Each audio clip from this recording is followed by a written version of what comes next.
noneho harimo n'udafite iyo business, sibyo? Business n'indi ntambwe, ariko ubutunzi ufite aka kanya mu mafaranga wungutse, ukaburi burebe mugenzi wawe utafite uko ameze muri karitsiye, nibura akaba hari abantu 2 3 4 utunze, ujya umeneramo ukabaha nk'ibyo 5 10 akamitiwere n'ibindi. Ubwo butunzi ni bwiza, Imana ikomeze ibukongerera. Nongeye kwasuza mwese abakurikira Gisa Foster TV, ndabifuriza kugira amahoro y'Imana. Abatarakora subscribe murimo muracikanwa, abayikoze baze kubampera ubuhamya. Kanda kuri ako kazogera cyangwa se yonzogera, uraba unteye inkunga yawe, hanyuma urebe ikiganiro ugikunde, ugisangize bagenzi bawe. Ndavuze ngo ugikunde ukagira ngo nihame. Ariko nta kiri nyine ndimo kubabwira, ni kubabwira ngo muze tubane muri ibi biganiro cyane cyane by'ubuzima, aho tuganira ku makuru y'ingenzi. Narababwiye ngo hano ku bantu tuzabana, uzajya ujya kwa muganga ufashe muganga kukuvura. Indwara nzazinjiramo neza, hari zo natanye kwinda ninjiramo, hari zo nkiri gukoraho nzagenda mbaganirizaho, ariko hagaciyemo reka gato tuganire ku masomo y'ubuzima nibura nk'atandatu. Akenshi abantu biga bakuze, ndarebera ku by'abantu, byo dukunze kuganiraho n'abantu abo duhurira ahantu henshi hatandukanye.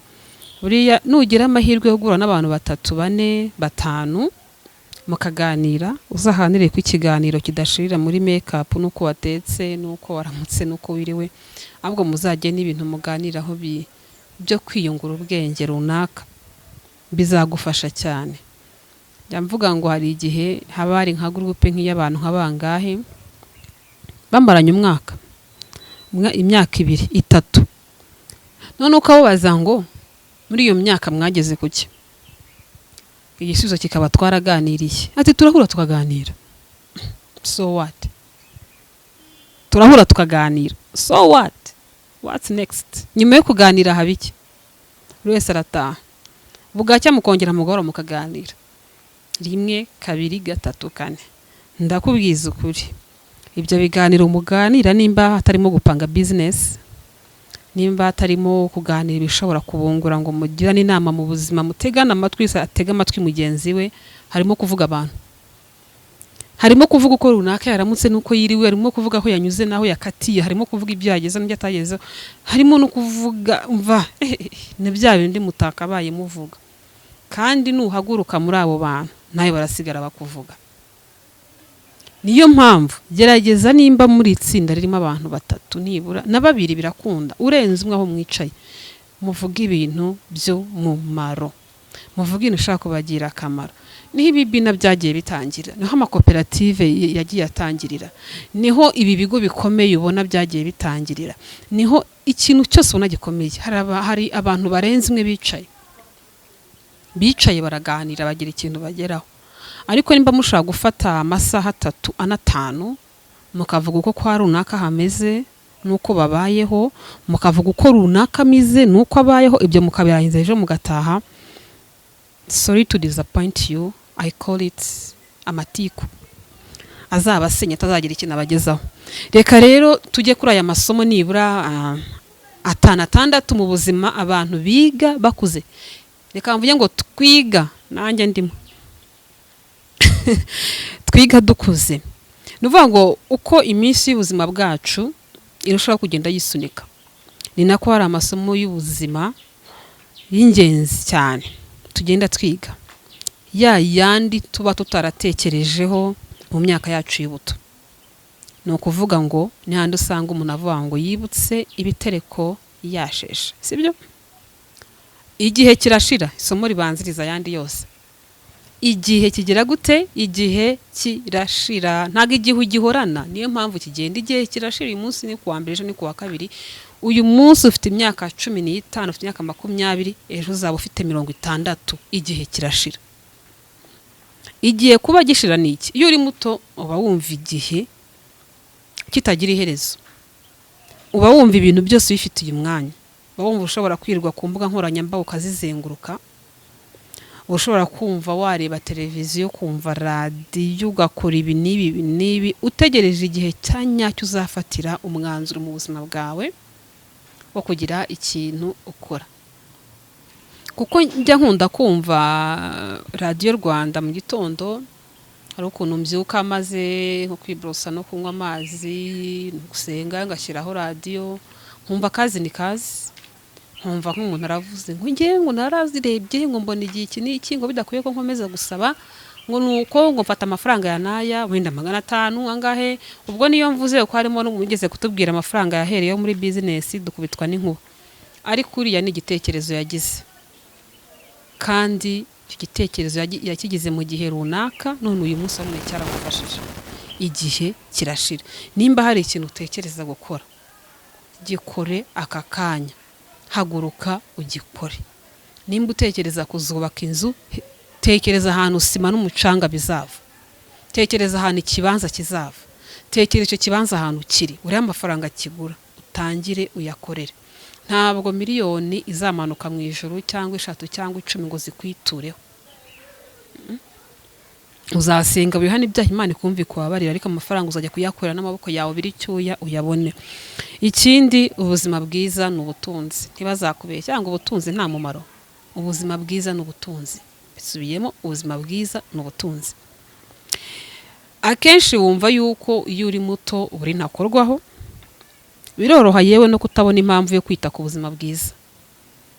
Ubu ufite umwanya, nimba utaburara cyangwa ubwirirwe bawumva ntacyo bivuze.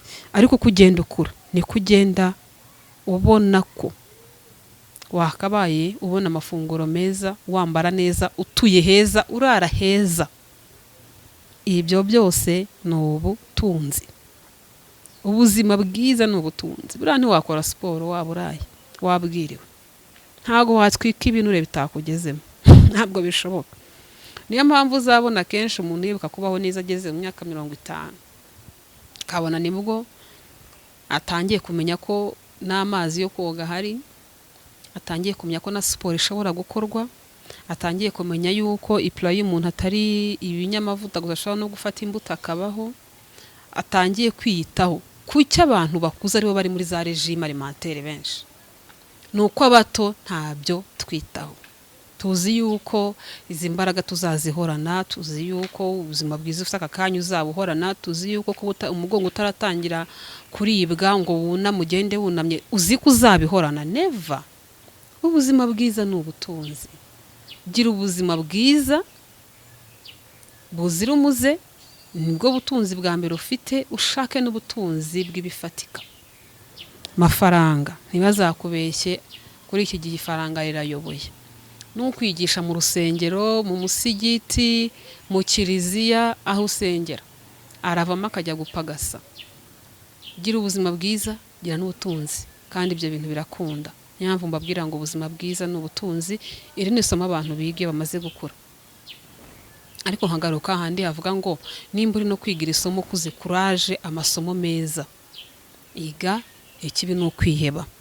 Ikindi nanone, ubwo tugeze kuri kangahe, twahereye ku cyambere, igihe kirashira, koresha igihe cyawe neza.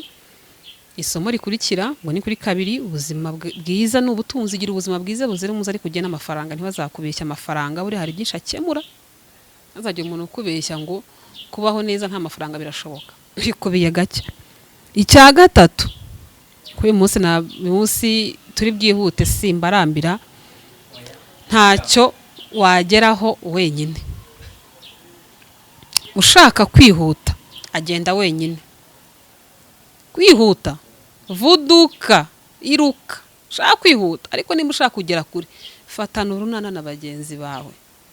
Nugera mu nzira ucitse njye bakubwira bati courage.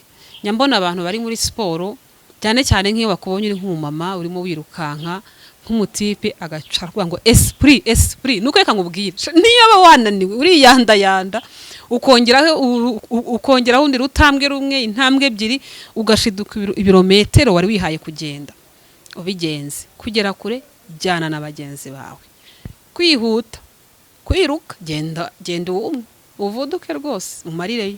Ariko hano kuri iyi si turi, biragoye ko hari ikintu wageraho wenyine. Rekeraho kuba nyamwigendaho. no kugisha inama erega ntubukiri wenyine, hari umuntu byanga byakunda uburi iruhande rwawe, abo uwo muntu wa hafi muri famiye, abo umuntu wakura inshuti muhuriye kuri iyi mihanda, it's okay, it's fine with me. Cy'ingenzi nuko nibura hari umuntu ubwira utanga biranze ahubwo ati nyamara wakomeza nk'ube wenyine. Hanyuma ikindi nanone nakubwira muri ibi byose, ushobora kongera gutangira bundi bushyashya.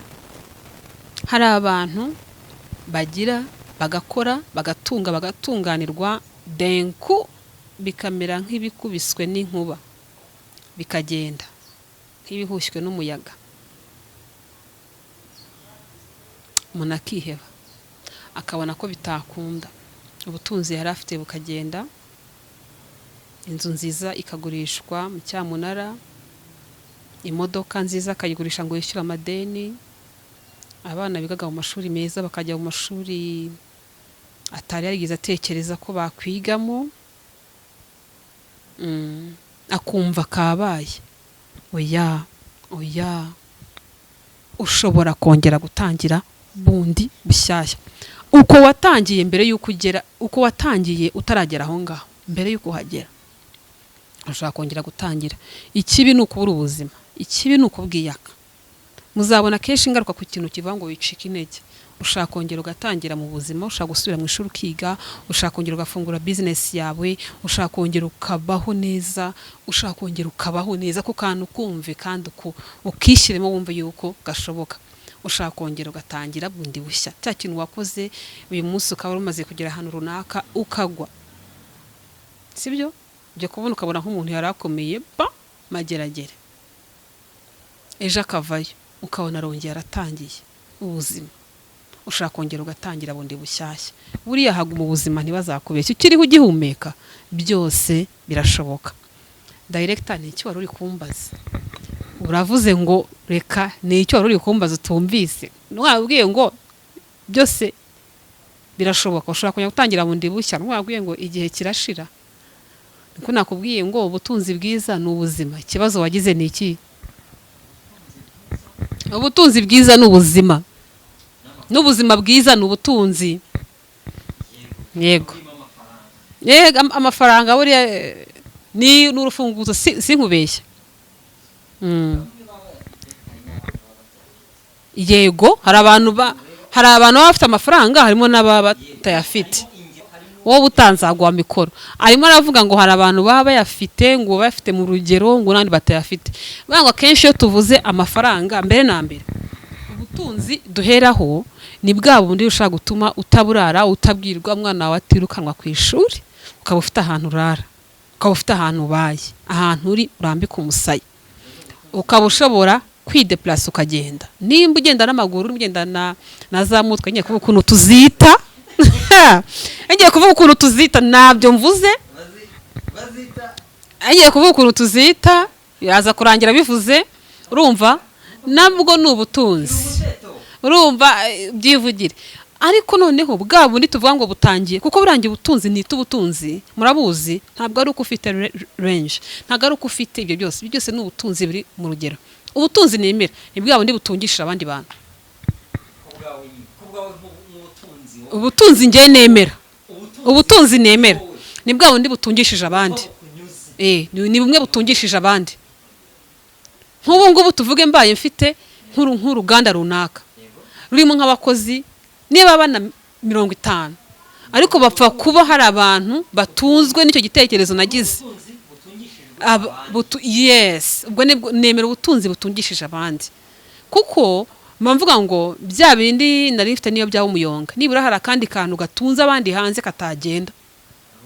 Hari umuntu utaburara, hari umuntu ufite umwana wiga, hari umuntu wishyura mutuelle de santé kuko namwishyuye, ya mirimo yakoze y'amaboko nkayibonamo inyungu, ya mafaranga nkayamwishyura akabaho. Ubwo nibwo butunzi nemera.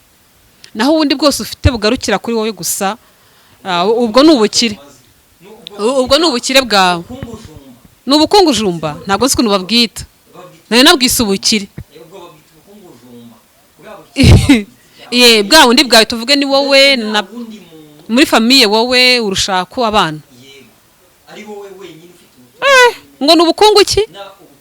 ego n'ubukungu jumba hano bari kumpa ikinyarwanda reka babwire ndababwira n'ibindi mutari muzi ego yes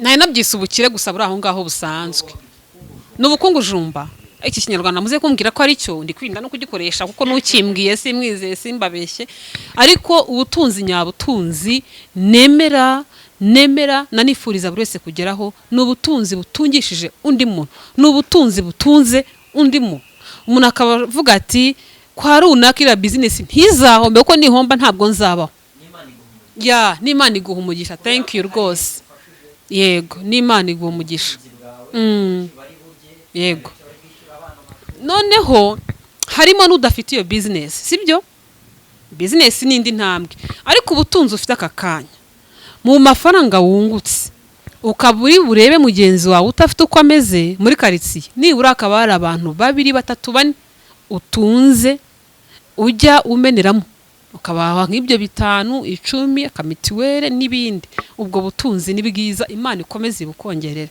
ariko nimba uzi ko ufite supagura umufuka sorry kabisa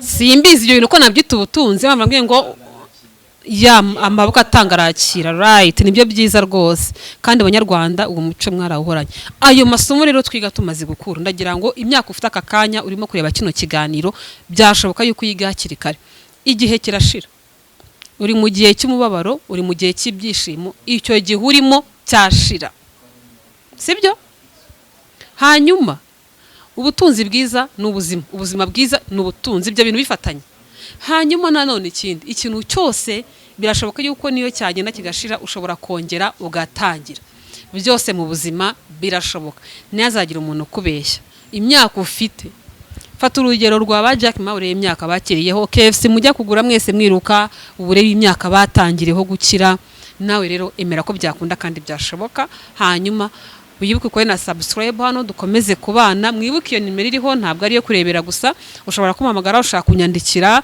ushaka kumbwira tukaganira ku kintu nakumva ko twaganira hanyuma nkwibutsa none ngo kunshyigikira kwawe kwiza no kumba hafi kwawe kwiza no gukora subscribe no kureba no kunyandikira ukambwira uko bimeze cyangwa se ukamamagara telefone ngimba nyifite hafi yanjye nubwo ntayihorana kubera akazi ariko iyo mbonyemo ka message call cyangwa nkabona ka message ndagasoma nkanagasubiza byaba na ngombwa nkanaguhamagara byaba nibirenzeho wanambwira ko hari ikiganiro wifuza ko tugirana tukakigirana ubutaha nzababwira hari umuntu wampaye ibaruwa ambwira ko nazayisoma mukamugira inama ubutanzayisoma yambwiye ko ntashyiraho amazina naho atuye mu rwego rwo kutamenyekana kandi ibyo ndabikunda wikwivamo cyane ushaka kuvuga ikibazo ufite abantu bakakugira inama batakumenya nta muntu ugiye kwirirwa agutaranga ngo si runaka se ngo byagenze uko bya bintu bari abantu bajya bakora hari uko nimba ariyo nzira yo gukira ntabwo mba